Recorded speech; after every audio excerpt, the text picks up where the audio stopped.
முன்னாள் சபாநாயகர் ஆவுடையப்பனுடைய மகன் பிரபாகரனை பொறுத்த வரைக்கும் இப்ப அம்பாசமுத்திரம் தொகுதி முழுக்க முதல்வர், துணை முதல்வர் ஆகியோரை வாழ்த்தி சுவரொட்டிகளை தொடர்ந்து ஒட்டி வராரு. இதே மாதிரி திருவல்லிக்கேணி மத்திய மாவட்ட திமுக பொறுப்பாளரும் பாளையங்கோட்டை சட்டமன்ற உறுப்பினருமான அப்துல் வஹாபின் மகன் முசாம்பில் இந்த தேர்தலில் போட்டியிட வாய்ப்பு ஏற்பட்டிருக்கு. இது தொடர்பா அப்துல் வஹாப் உதயநிதி ஸ்டாலின் கிட்ட மற்றும் முக்கிய நிர்வாகிகள் கிட்டையும் திரைமறைவுல பேசிட்டு வராரு.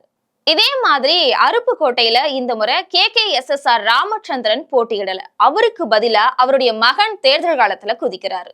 இளைஞர் அணியை சேர்ந்தவங்க மட்டும் இல்லாம சில மூத்த தலைவர்களுக்கும் இப்போதைய அமைச்சர்களுக்கும் தொகுதிகள் முடிவாயிடுச்சு. அந்த வகையில ஆத்தூர் தொகுதியில பெரியசாமி போட்டியிடுறாரு. பொன்முடி திருக்கோவிலூர் தொகுதியில போட்டியிடுறாரு. MRK பன்னீர்செல்வம் குறிஞ்சிப்பாடியில போட்டியிடுறாரு.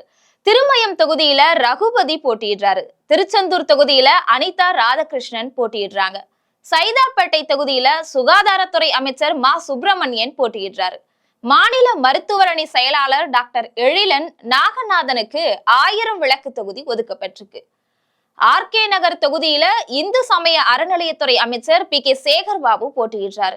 திருவண்ணாமலை தொகுதியில அமைச்சர் ஏவா வேலு போட்டியிடுறாரு.